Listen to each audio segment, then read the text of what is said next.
platform for Muslim girls to share our thoughts on what's happening in the world. We talk about everything, religion, culture, politics, social media, Islamophobia, and just general life stuff, anything that comes to mind, any hot topics that are happening.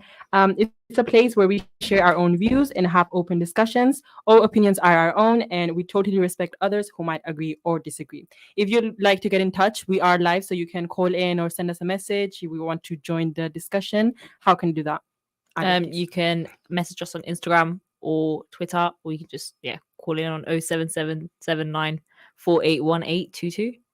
Yeah, and you can send us a WhatsApp. So you can call us on 01582 and you can send us a WhatsApp message in the number that Alia said. And we're also live on Facebook at Inspire FM. So for the show today, our show is called No, You Don't Need It. We're going to talk about over consuming, living a minimalist life, and just talking about the things that we basically buy things that we don't need. But before we do that, we have a little segment called Thought of the Week where we share something that just anything random or anything that happens. So Ali's nodding at me like, no, I don't have anything, but it might come. Yeah, you want to share it? I had my thought of the week planned, but I think I'm just going to go for a random one. I think health has been a very big topic in like family and just everywhere, and how much of a blessing good health is. Yeah. That's a really good thought of the week. I think self-care. And looking out for your health, especially in summer. I feel like we don't do anything. I literally went for a walk today with my mom, and it's the first walk I've had since summer. Oh my god! Yeah, same. It was like the proper okay, let's go for a walk, like a thought one. Oh, like a deep one. Yeah. Oh like my gosh! So was it long? No, it was literally 30 minutes because it started raining. We didn't take advantage of the summer, so yeah, bad weather today. Yeah, really, really bad. Is that your thought of the week then? Yep. Be healthy, everyone out there listening. My thought of the week is, so I did think my thought of the week. I didn't forget it. I wrote it down in my notes, and it was the I'll be happy when mindset. Okay. So when you're like, oh, I'll be happy when I don't know, I lose weight. I'll be happy when I get this car, or I'll be happy when I buy a house. I think that mindset is so toxic for you and for the. I mean, it's a good thing to have, that goal mindset, like you want to achieve this, like that's good, but it's not something that you should make your priority, that I only be happy and satisfied and content with my life when I get that thing. So that was the thing that I was thinking about, because I was like, when I was younger, I used to think I'll be happy when I'm in uni, and now that I'm in uni, like it's fine. Like it's not like I'm bursting with happiness or anything like that, but it's just you think that, for example, right now I'll be like, I'll be happy when I get a nice car, when I buy an automatic car or something like that, but it's not true. Once you get it, it's just it relates to our topic. Once you get it, it's not going to be that. Yeah. Do you have any thoughts? I think I'll be happy and just trying to, it's kind of like that's what you're looking for, happiness. In reality, that's not really what you should strive for. Strive for stability. Yeah, it's a good thing to be like, if you have the resources and everything, you can get it, obviously. But I don't think it's something that you should make a goal that is like toxic to you when you're in the process of. Yeah. And I think that's it for thought of the week. Anything you want to share? No, it's a very quick thought of the week. Yeah, it was really quick. I think it's because it's September. It's the first week back. Yeah. Everyone's going, if you're in your first day of sixth form, first day of high school, first day of uni, or you're moving in and stuff like that. So because this is something that we're doing, and my brothers are going, everyone in our families is going first day to whatever grade you're in, that's going to be our hot topic for today. So it's a back to school week. We might give you some advice. I mean, I don't think we're that experienced because we're only in our second year of uni, both of us, but we can talk about our first day of uni and our first day of sixth form, because we obviously went through that. So my question is, we're going to start with the sixth form section. So what advice would you give to someone starting their first day of sixth form? Just be as open and be, open to everyone, be sociable if you can. Try to be, don't be closed-minded. I know a lot of people that have joined sixth form this year and they're like, I'm not going to enjoy it. I'm not going to make friends. I'm not going to, but they've started and they're like, wow, I've already made this many friends, and you're all in the same boat. You're all, struggling together. So you got to take advantage of each other, you know, make friends, live life. I completely agree. And the thing with first year of sixth form, it goes by so fast. And I think it's the only year where you can actually hang out with your friends and have a nice time, because obviously you're going to be studying, but the second year is really, really hard because you're so invested in your academics. In your A levels or BTEC or your exams. Like, you're doing so many things in your second year. Yeah, you're literally so invested. I remember Farine second year, she just used to sit in the library. Yeah, I was I was a ghost in that second year. We Scary. never spoke to each other, I think, that second year because we were so busy. Who's we? You were busy as well, don't lie. So we were both really like busy and MSN. yeah. Yeah. So in that first year, and then when we came to second year, Mhm. I remember thinking, oh my god, I wasted my whole first year. I could have skipped lessons. I mean, don't do that, but Don't I do could have that. done so many things that Don't I do that. didn't do. You know, I think obviously like enjoy your first year and don't like stress over it, but do get your sort of priorities in order of, oh, I just need to do this much a week or this, this many hours of revision a week. Like do kind of get it started now. Only because it makes everything so much easier. I feel like when like the subjects that I was prepared in my second year, I was just like relaxing. Honestly, I was like Because you so prepared, chill, yeah. yeah, because I pre-prepared. And then the subjects that I didn't prepare, I was like, oh my god. And I did not get good grades in the end of Yeah, like that's what you honestly, I have to didn't. be so organized. And I think in sixth form is something that you like. For example, now that my brother's going to Yeah. first year of sixth form, so I've seen like all the emails that he gets and everything like that. And Yeah. now is the time where he's gonna make a CV. Yeah. There's gonna be work experience involved. Like there's so many things involved that you're gonna do in your like when you're in uni or when you're an adult. Mhm. You have to have a CV. You have to Yeah. apply for jobs and stuff like that. So Scary. do Literally all of that in scary. first year. Honestly, like do your work Personal statement. experience. Apply to everything that you get. Yeah. And I think even like your personal statements and stuff, Yeah. get it started now because second year you're not even gonna have time to think about it, and it's just gonna be a really big headache. If you're planning to do an EPQ as well, I think you just kind of start in first year as well. Honestly, just kind of Yes. do as much as you can in first year just to just get it all out of the way. Do everything that you can think of that, oh, I want to do this in the future, do it now. Yeah. Do it in first year. Do Yeah. everything you can. And then in Yeah. second year, all you have to do is put your head down and study. Oh, I want to get a job. Just get the job Just get now. it. Yeah. Just get the job now. But when I was in my second year, I used to volunteer, have a job, and Yeah. do my A levels. It was so bad. I don't know how you did it. I don't know how I did I don't know how it. you Like did it. still, when I think of that period, I'm like, what was I Yeah, doing? you're Like I was crazy. literally doing my A levels. Like, it's a Crazy. bit crazy. Mental. But you know what? There was barakah in it. There was a Yeah, lot of there barakah was. in it. You were living Yeah. the busy life. Now I think back and I'm like, wow, I used to be so busy, but I used to like it. Like I Yeah. didn't think I was that busy. I feel like when you're busy for too long, though, you sort of get that, oh my god, I need to keep busy, and you get Yeah, that sort probably. of anxiety when you're not busy. Yeah. I've started to feel it recently. You know when they say, oh, you have to learn how to be bored. It's so hard sometimes it when you're is. bored It constantly. is. So it's the same when being busy. Oh my god. Yeah. Yeah. So my next question is, how was your first day of sixth form?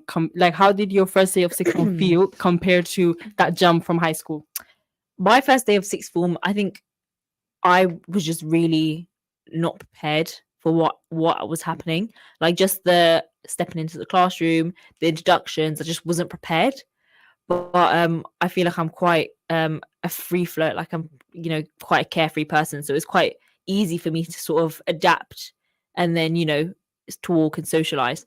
But I know a lot of people that were very sort of shut in. They were very closed off. Whose shell I kind of had to smash through. We all need our Alia in our Yeah. lives. We all need someone that too. I think I part the same. That's why Yeah. it's Yes. really good. I feel like some people you just have to kind of break through Yeah. and just push the barriers a bit just to befriend them. But I just remember my first day. I think it's when I realized how sociable I actually am because I was talking to random people and I was like, wow. I didn't know I could do this. And I was like, whoa. I got very mixed reactions. Like I got one girl, she just looked at me. She was like, why are you talking to me? Yeah, why are you talking to me? I used to be the girl that used to walk up behind Ali and be like, why is she talking to the random person while we're walking down trial lesson? But it's all right. And now we skip the sixth form part. Now I want to talk about uni. So if you're doing your first day of sixth form, the advice was do a little summary of it. Sociable. Yeah, be sociable. Try and get everything that you can. So work experience, jobs, organized. Make your CV. Yeah. Yes, be organized. If we would put into three words would be socialized, organized, and socialize, organize, and work experience. I don't know. Where did that came from? Okay, now for everyone going to your first year of uni, my question is, what was your first day of uni like? Horrifying. Oh my god, why? Absolutely horrifying. I just remember not knowing how to flip in, use public transport, and then having to do it by myself, and bloody walking into the lecture hall, and everybody staring at me because I was like 20 minutes late. And I walked in carefree, and it was just the worst thing that ever happened to me because I got lost in the actual campus. I was confused about everything. It happens. But you know what? I think I just from there just got better. I think it's so good to get lost the first day though, because then you could actually explore what the campus looks like. And you have an excuse. Yeah. Oh, sorry, I was lost. My first day. You know? Yeah, literally. And then, but I don't think the lecturers even care when you walk in. Like I used to walk My in lecturer did care. Oh, she was like, where have you been? Oh, okay. I was like, sorry, got lost. Sorry about that. Yeah, so I think my first day of uni was also like it was fine. I think because my sister went there, so I did know not what like the my first day of uni. Scary experience. Would not like to do that again. Are you okay now? Yeah, I mean, you do it the first time, and then you're like, oh, the worst. Like it's fine. The worst thing you imagine happened. You just got to go over it. Like falling over when you step into the lecture, like what are you gonna wear and stuff like that. It all goes away within like after a month. Literally. And I'm like, you know what? Nobody cares. Nobody cares. Everybody here's got like 5 kids. They're just trying to do this degree. So yeah, not that deep. My next question is, how did you manage the whole making friends thing? Because I feel like there's a lot of pressure when you go into uni, like go to this event, go to that event, join the society, make friends, stuff like that. Yeah. But what do you think about that? I didn't feel that pressure of the joint communities, you know, the societies and everything, mostly because I was still in Luton and I'm still Luton based. My like campus is in Bedford. But I think a big thing was choosing your friends wisely, because there's very clear sort of indications of who you should hang out with and who you shouldn't hang out with. Especially like Islamically, you know, as a young Muslim woman, should you be hanging out with people that aren't, you know, that you can see on obviously don't assume, but that you can see on your like sort of wavelength, or people that you can see are on your wavelength, or even, you know, above. So I think with the making friends things, it was just picking and choosing wisely, and then sort of breaking it, as I said, breaking into that sort of shell. But I mean, what about you? How did you manage it? Because you moved far. Yeah, I think, you know, I had a different experience because I moved far. Because I was in Luton, I feel like I had like so many people that I knew around me. So I really like that no one knows me. I can do whatever I want. Oh my goodness. So when I went into uni, I was obviously like moving in and stuff like that. And I really liked the fact that I was alone because, like you said, like in sixth form, you're always together. You know everyone already. But in University of Uni, because I was living on campus, there wasn't any lessons or anything. It was the first week, move-in week, like freshers, stuff like that. And I really enjoyed it. I loved being by myself and not a care in the world what I was doing. And obviously, because I am Muslim, obviously, then it's really hard to not get into that freshers like aura, I'll say. Not freshers, I don't know, but it's really hard. But there is a lot of events that you can join actually. I actually have no clue about these events, and I never really got to sort of explore any of them because I just didn't know any of them were happening. But to be honest, I think even if I did know they were happening, I don't think I would have attended. Only because like the first or second day I walked in, I sort of kind of sat alone, and then within like 15 minutes, I kind of found my people. Wow, you're lucky. Really weird. Really, really weird. Yeah, so we only have 20 seconds. We did this quick hot topic just because everyone is starting. But our main topic is no, you don't need it. Again, I'm going to say it about over consuming. Yeah. So, but if you are going to your first day of sixth form, university, high school, anything like that, good luck. No one cares what you're wearing. No one cares about your outfit. Don't care about what you're wearing. It's not worth the time or the energy. Yeah, see you in the second half. Assalamu alaikum wa rahmatullahi wa barakatuh. Bro, we just became This program will continue after the break. Continue listening to Inspire FM. Inspire FM. Inspire 105.1 FM. I didn't realize. Oh, you actually have to say. We have to keep coming up with stuff. I thought we were finishing it. Hello, this is Zafar Khan. I'm chairman of Luton Council of Faiths. I'm Thakur Moraji. I'm a member of Luton Sai Centre. I'm Maureen Borbone from the Holy Family in St John's Parish, and I'm also a trustee of Grassroots. My name is Farzad. I am from the Luton Baha'i Faith community. We all are listening to Inspire FM 105.1 FM. Enjoy quality and tasty 100% authentic halal Chinese and Thai food from Gao Express. Brought to you by the team behind Top Pizza in Luton. Choose from all your delicious Chinese and Thai favourites. Then order for delivery or collection from Gao Express in Wellington Street, Luton, Marketplace, Stevenage, and now also on Nightingale Road in Hitchin. Open daily midday till late. Find the number or order online at Gao, that's GAO, express.co.uk, or like Gao Express on Facebook. Had an accident, a bump, trip or fall? Then you need Claims Specialists, your first choice for accident claims. The Specialist Claims Company on Dunstable Road in Luton. With excellent access to expert solicitors and on a no-win, no-fee basis, claims specialists use their 30 years' experience to help get you the best compensation possible. For injuries at work, taxi, PCO and private hire incidents, road accidents and vehicle damage, medical negligence, plus rented housing disrepair. In short, when you need to make any claim, click on claimspecialists.co.uk or call 01582 733 222. On the authority of Ibn Abbas, may Allah be pleased with him, who said, "The Messenger of Allah, may the peace and blessings of Allah be upon him, said, He who does not show kindness to the young and respect to the elder is not one of us." हजरत इब्ने अब्बास रजी अल्लाह ताला अन्हो से रवायत है कि नबी अकरम सल्लल्लाहु अलैहि वसल्लम का इरशाद ग्रामी है, जो छोटों से शफकत से पेश नहीं आता और बुजुर्गों की इज्जत नहीं करता, वो हम में से नहीं है. For the tastiest sizzling steaks around, book now for Taurus Luton Boot Street, LU1 2EP. And not just for the best grass-fed and dry-hung aged halal steaks, as Taurus Luton also serve amazing chicken dishes, burgers, sumptuous sides, salads and vegetarian options, with mouth-watering mocktails too.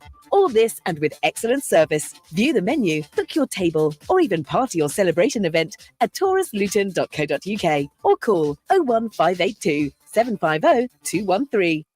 अस्सलाम वालेकुम, मेरा नाम किरण है। KORT Kashmir Orphan Relief Trust मेरा एक खूबसूरत घर है जहां मेरे साथ सैकड़ों यतीम और बेसहारा बच्चों की तालीम व तरबियत और पुरसुकून माहौल में परवरिश हो रही है, और ये सब कुछ आपके तावन से मुमकिन है। अल्लाह से दुआ है कि अल्लाह करीम आपको सदा सलामत रखे और उम्मीद है कि आप इसी तरह अपना प्यार, मोहब्बत और तावन जारी रखेंगे। KORT UK office 0300123774 court.org.uk. Are you thinking of starting a podcast or looking to give your podcast a new home? Why not hire Inspire FM's dedicated recording studio with rates starting at just £25 per booking? Our podcast studio is a fully functional, acoustically treated space for up to 4 people, and it's set up and ready to use as soon as you arrive. For more information or to inquire about booking, email us at info@inspirefm.org or send us a DM on our social media accounts at InspireFM Luton.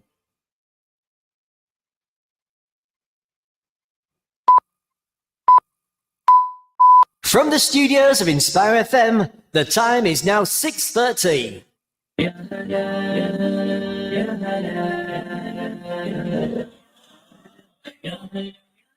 Assalamu alaikum and welcome back to Sisters Speak. You're here with me, Fareen. I'm your host for today, and we're here with Alia as well. In the first half, we shared our thought of the week, and we also had our hot topic, which was back to school. We spoke a bit about our first day of sixth form, some advice, and also our first day of uni, what we did in that first week, because it is that back to school week.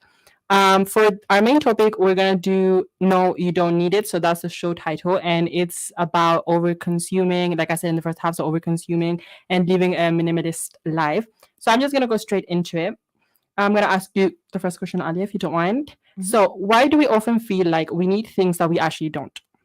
I think it's just, this sort of media thing, like this whole instant gratification where you purchase things and you get that sense of sort of satisfaction of people knowing that you have a certain, item which is in trend, and you just get a sort of like validation. Is that the word? You get that sort of validation, and it gives you a sense of belonging.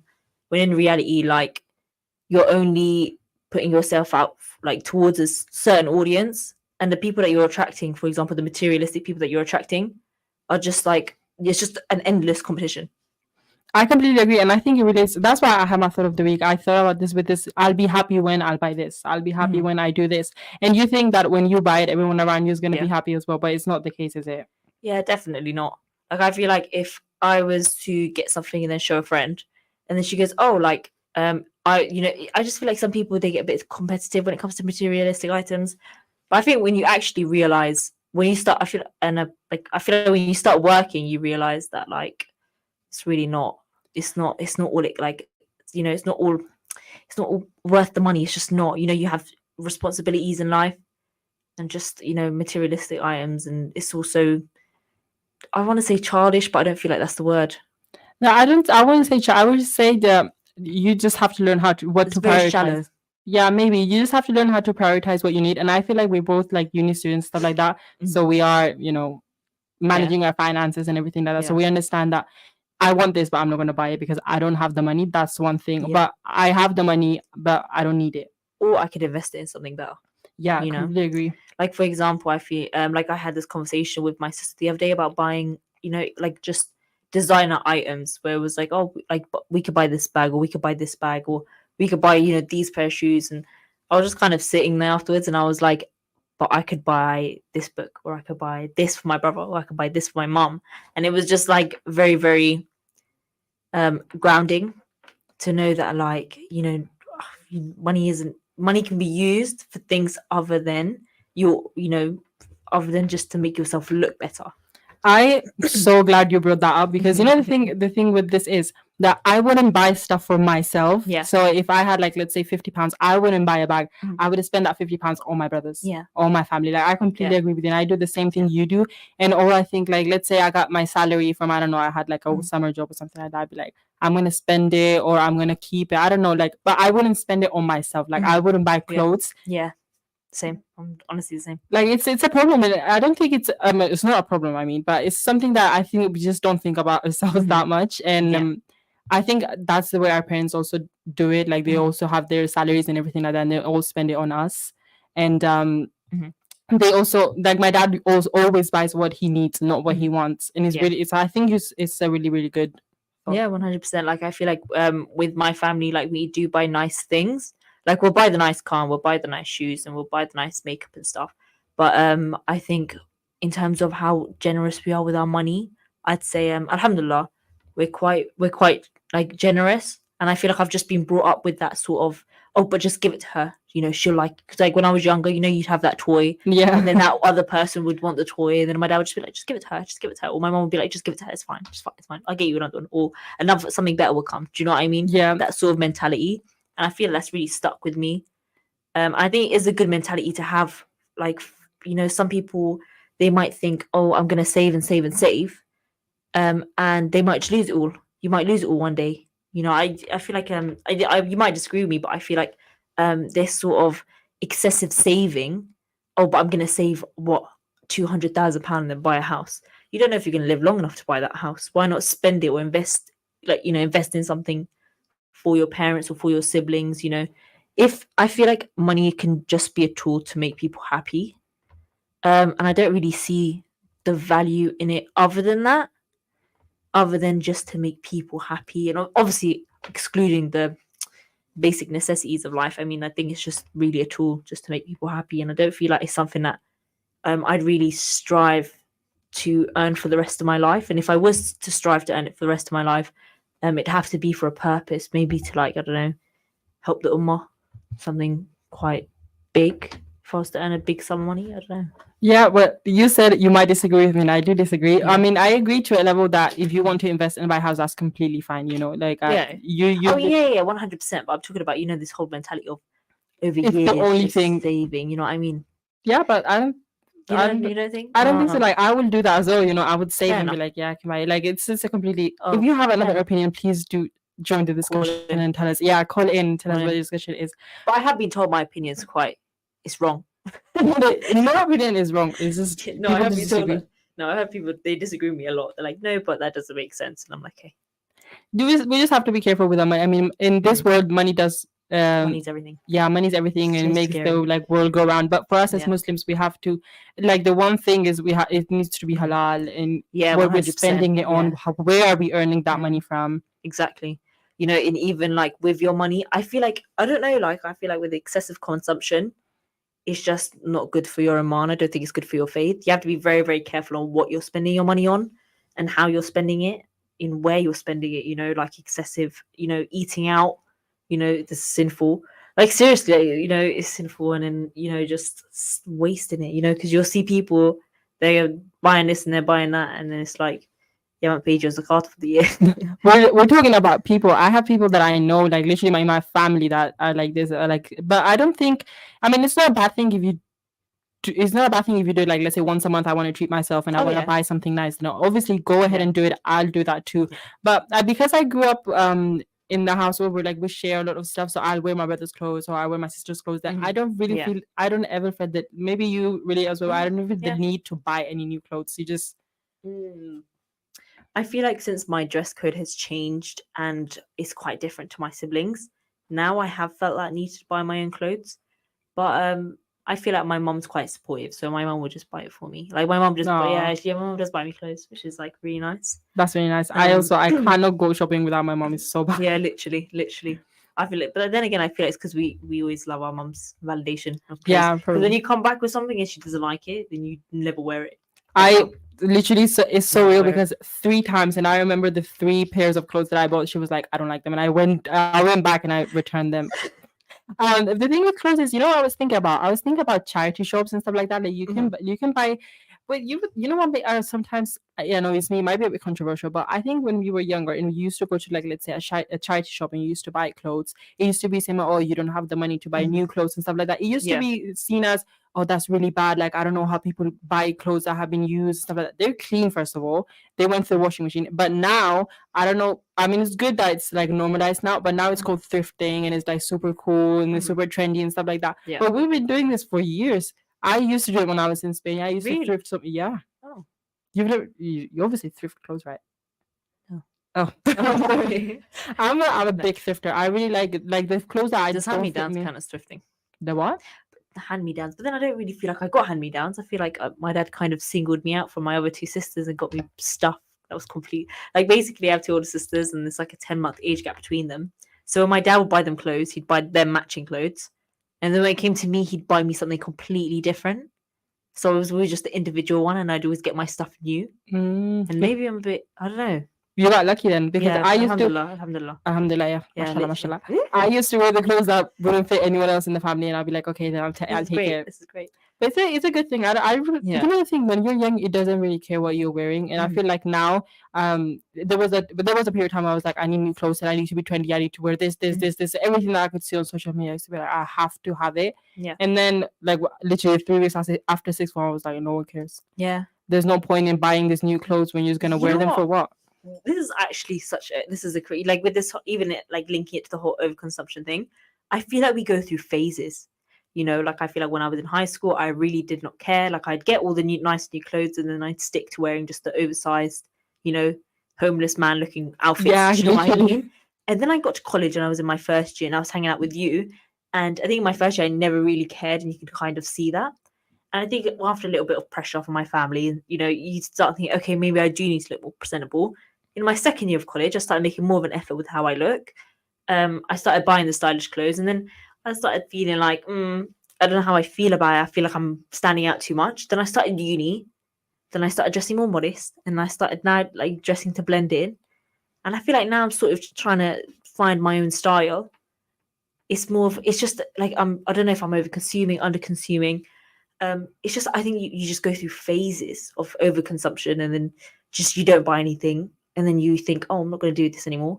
Then you see something you like, then a style that you like, a trend that comes up that you like, and then you overconsume again.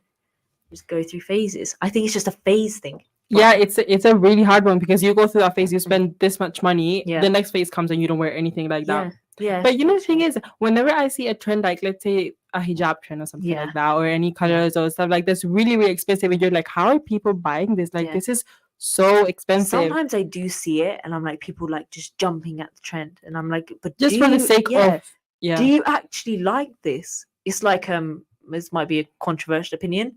The Nike up tempos or the Nike dunks, I absolutely hate dunks. They're sort of trainer, right? And they just look cheap. They look cheap, and it's call in if you just. I'm telling you, they just look cheap, and I feel like everybody that I knew just jumped to get these trainers straight away, and I've just never liked them. Well, I'm not saying that I'm different or quirky or whatever, but I'm just like in my head, I'm like, do you actually like these trainers?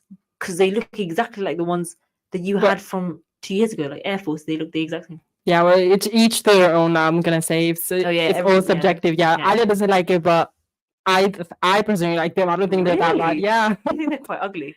I think they're okay. They're okay. So the with the whole like overconsumption thing, I forgot what I was completely saying. I know what we were saying. Oh yeah, the following the trends and stuff like that. I've never jumped on a trend because I don't want to spend my money. Second, I have everything. I have everything that I need. The clothes that I wear right now, they're like fine. No one really cares. But whenever I see like a trend on social media that people buying these clothes and stuff like that, and they start buying it, it's all you can see. I've never felt tempted to actually buy it or try it. And you know what I do? If someone has it, I'll be like, oh, can I just try it on? If I like it, then I'll buy it. No, I disagree. I've had so many times where I've seen something and I'm like, I'm gonna get it, and it'll be worth like crazy money, and I'm like, I want to get it. But then I just have this thing in my head, and I think it's just specifically with like just excessive consumption, and this is the only thing that I'm quite strict with myself on, and it's, do I really need this? Is there barakah in it for me? Will there be barakah in it for me? And if it's a no, then I'll just kind of I can sort of manage it from there. But I think with the whole overconsumption and following the trends, sometimes I do have that urge, and I'm like, no, You're tempted to do it. But everyone's doing it, so I want to do it too. Like I do really like, especially with makeup, I get that urge. It's so hard to just kind of restrain yourself. And sometimes I'm not like you, I do kind of fall into it. Like, but it's going viral. Everyone's saying it's good, and it's not good, and they're paid adverts. But you just it's just that trend. It's just like you fall into it. It's a trap. Yeah, It's a you trap. said adverts in the back. There was a question that said, how does advertising convince us that we need things, and how can we become more mindful consumers? Marketing is so psychological nowadays. It's like, so do you want to look the best that you can look, or do you just want to stay ugly for the rest of your life? Yeah, and it's always act like that, to be honest. I completely agree with you. It's like, wow, thanks. You know what I mean? I think hijab is so like, that's like the importance of hijab in this society now will stop like overconsumption. Like, do you want to be ugly forever, or do you want to be beautiful for everyone? And then hijab says, no, you don't need to be beautiful for everyone. Put your flipping no makeup on day where you put your bio on and go out. You can be so simple and you can, have everything. Yeah, honestly, like that's God's commandment for you. You go do what you're gonna do, but you don't need all of this. But it's hard. It is really hard. Hijab is really hard, especially when you want to go out looking the best you can look. Yeah. Deal. But how do you feel about advertising nowadays? What advert actually have you seen that's caught your eye? I wouldn't say it's a specific advert, but obviously there is a specific ones. But then after that one, it comes the other one. They like the algorithm, stuff like that. So it comes as like, this is so good. But I've never fallen into it. I don't know what it is. I never follow anything that I see on TikTok or like a trendy, I don't know, the dress. I fell into one, and I'll tell you the one I fell into was about perfume, right? And it's called Yara. Okay. Anyways, there's this perfume, right? And it was described, and it was everywhere. And it was described as this vanilla sort of creamy, sweet sort of perfume. And, I was like, oh my God, it's everywhere. I actually gave in and I bought the perfume, and I bought 2 of them. And I don't know why I bought 2 of them actually, but I just bought 2 of them. And I smelled it, and it just smelled like sugar. It was really bad. It was not bad, but it wasn't what I hoped it to be. It wasn't that, It didn't live up to your expectation. It wasn't like that, oh my God, it's delicious. No, it really wasn't. It just smelled like a perfume. I was so underwhelmed. Like, I can't express my disappointment for this perfume. I was so sad. That's what I'm saying. You buy so many things just because other people seem to like it, or they seem to enjoy it. I mean, obviously they enjoy it and they like it. That's fine. But if you want to try it out, buy a sample first. Let's say. Yeah. Don't just buy 2 bottles because now they're just sitting in your house and you don't like the smell. I mean, use that as a car freshener. Yeah. Oh, there you go. Oh, okay, that's good then. Smart idea. At least you're using it. Yeah. Even if you are buying stuff like this, like I've done this a million times, like you like buying perfumes and stuff like that you don't like. I used to give them away. Yeah, just what am I going to do with it? Yeah. But then I feel like sometimes I've bought a perfume that I really do like, and I'm like, you know what? I feel like everyone has to smell this, so I'll just like, do you want to smell it? Do you know what I mean? Just like to keep it around me. And I feel like that's a good way of marketing. Yeah, that's a good way of marketing.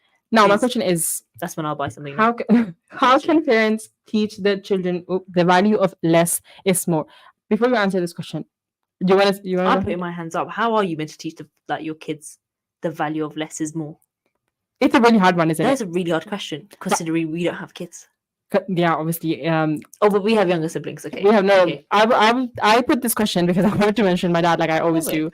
But my dad has always like told me when I was young that you don't need this and you don't need that. And because there's so many people in my family, then we always share stuff like that. Yeah. So it is obviously we're not parents or anything like that, so we don't know how to teach it. But for us to have that mindset now is something that we don't have to teach children or anything like that of our own, but we can at least have that mindset like individually, like less is more. You need like that minimalistic life, and obviously as a Muslim you don't need it in this dunya.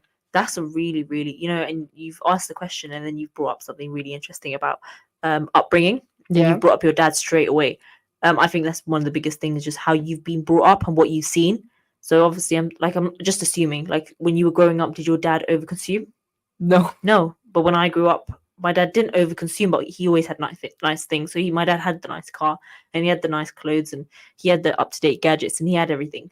So I feel like, mashallah. yeah, alhamdulillah, you know, he worked hard for it. But no, it's completely fine. If you work hard and you have it, everyone deserves nice things. Everyone deserves nice 100%. But I think when it comes to overconsumption, specifically buying things that you don't need and buying things that aren't, you know, necessary for you, I think with your kids, maybe just lead by example. And I think, you know, that's just when my dad used to buy like nice things and stuff, he didn't put that much importance into it, and I think that's what made me think, it's just it's just something that he bought, and that's like it's fine. Same with my dad. Like if something was to break, he'd say okay.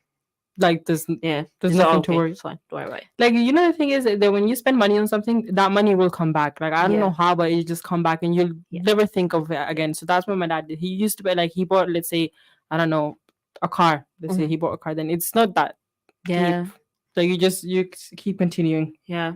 I think also like teaching your kids the value of money, like working for money and how hard you work as a parent, or how hard, you know, everyone works, and, you know, this, I was about to say the suffering it takes. You can see working has got into my head. But you know, just working and how hard it is, and the value of money is a good thing to sort of kind of instill from a young age, and how, you know, that you should be hardworking and so forth. Yeah. I think I really learned the value of money when I was in my, like, literally last year when I was in uni. I was like, oh my god, I can't just keep spending money back and forth. I need to prioritize, and I need to balance. I need to pay my rent because I'm living on campus, and you need to buy your groceries, stuff like that. And I think it's a really good idea to make that budget like that. You know, like those lists that they have. Groceries 50, blah, blah, blah. But I never did that in first year, and that's why I spent so much money. And I mean, if you are going to your first year of uni, I would recommend getting a job, because even though it seems like you're getting, I don't know, say if you're getting like a loan or anything like that, it is a really good idea, and it get you into the working, like sector. Like, get into the workplace. Yes, quite fast. I feel like a lot of people will tell you otherwise, because a lot of people told me otherwise, saying that I didn't really need to work while I was in uni or for my first or second year, just to focus on my education. But I feel like me working has like impacted my work ethic at uni so much, and like, because most of my university course is placement, and I'm working for my course, so it affects both, you know, it just has a massive impact. Do you know what I mean? So I do feel like you start working. Maybe not college. I say maybe not college. It's good to sort of volunteer and, you know, get as much experience and stuff. But you know, especially when you have your A levels, I'd say focus on your studies. But volunteer here and there. Yeah, you learn how to manage, and the time management and stuff like that. It'll all come to you later. I mean, we're acting like we're like we're still in second year of uni. I'm gonna learn. I'm hoping that I'm gonna apply this when I go into my second year of uni and stuff like that. Inshallah. Like both of us, and managing our financial side of it. It doesn't look like it now, but in next week, I think in the next 2 weeks, that's when we'll have to be applying and think about it and stuff like that. I'm stressed thinking about it now. Someone give us some advice, please. Okay, next question. I think this might be the last question, so it's going to be like a good summary. So what are some practical tips for living like a really simple lifestyle? So just for context, we're not saying that you have to live a simple life. I mean, it's good if you do, but I don't think this is all things that we think that we want to like do in our lives. I think living a sorry, could you repeat the question? Oh yeah, what are some practical tips? Yeah, for living a simple life. I think when you reflect, I think we talk about reflection a lot. I think reflection in terms of like Islamically, you know, how did the Prophet live? Yeah, there's a big thing for me, and you know, just practices of you know, not like fasting is a practice of, you know, not overeating, not over consuming. And I think just linking everything back to an Islamic perspective all the time, constantly 24/7, is a very good practical tip to, you know, live a simple life. You know, you have your 5 prayers, and then you have your work, and then you have your family, and that's literally your life. Like, we're so blessed to live the life that we are living right now, and we are going to uni, we have the clothes that we need, we have the food on our table. Like, we have to be so grateful of all of this. And that is, for you might think, oh, my life is so simple, like I need something else. For other people, your life is the dream life. Yeah, honestly. You know, I think even like practicing, like literally we're talking about it now, practicing gratitude. can help make your life seem so much more better than you think it is, or how people around you think it is. And, you know, not comparing yourselves to other people will make your life seem so much better than than you feel like it is at this current moment. And I think it is just a nice thing just to sit there sometimes, you know, in the quiet. As Fareen went on a 30-minute walk today, I just kind of think about, you know, just well, life. I've got things that most people don't, or I've got things that this person doesn't, or like that, you know, a lot of people can only dream of.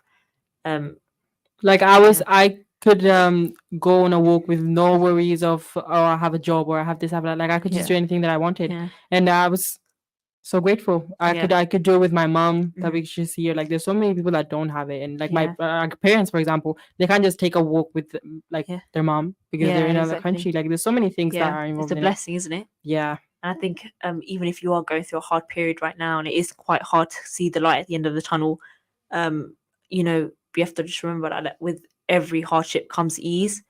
And that at the, you know, I think once you've gone through whatever you've gone through, and you'll only sort of see it afterwards when when you're in that sort of state of, you know, turmoil or trouble, you don't sort of acknowledge everything good around you. But after you've gone through it, that's when you start practicing sabr and stuff. And I think that's so beautiful, because I feel like we have this mentality where nowadays something will happen to us and we'll say we can't live through it, we can't do, like, it's so common, like, oh, I can't do this anymore, I really can't, I can't do this anymore. And the blessing is that you get through it every single time, and every single time, like, it's just a blessing. It's just Yeah, a blessing. and there's such a level of, I think, maturity as well, that you find like fulfillment and you find gratitude in experiences and like personal things or people. Like you have to, instead of like materialistic stuff. So you find that, oh, I'm so happy to be here, even though you're not in an expensive car, you're not like eating expensive food, like you're just sitting in the park, I don't know, touching not even that, like spending time with someone Yeah. that you might not be the closest with, but you really enjoy their company. And I feel like that's something I've been touched on recently, is I've been meeting people that there's something about them that you just kind of feel a good sort of they just have like good character. Do you know what I mean? And you feel it. And it's such a blessing to be around them people, because it rubs off on you. And, you know, it's all just good energy everywhere, you know. And I feel like that's a blessing in itself, because good friends are so hard to find nowadays. Do you know what I mean? And I think, little things. I completely agree with you. I think it's a really good topic that we have to learn, and it's good that we have to like self-reflect on it, and find fulfillment and gratitude in not materialistic things, but like you said, people, friends, experiences, spend time with other people and stuff like that. Yeah, and literally just experiences. Mental. But with the materialistic things, I wouldn't say, just to like because we're at the end of the show, I wouldn't say that, you know, don't have nice things. You know, strive for the best. You know, get whatever you want. You know, work hard. I think big thing is work hard. But just remember that if you don't get it, it's not the end of the world. You know, you'll live. You know, you'll get through. As I said, you'll get through it every single time. You know what I mean? Yeah, thank you so much, Alia. This is the end of the show. If you have any thoughts, please message us on Instagram @SistersSpeak. Thank you for listening. Assalamu alaikum.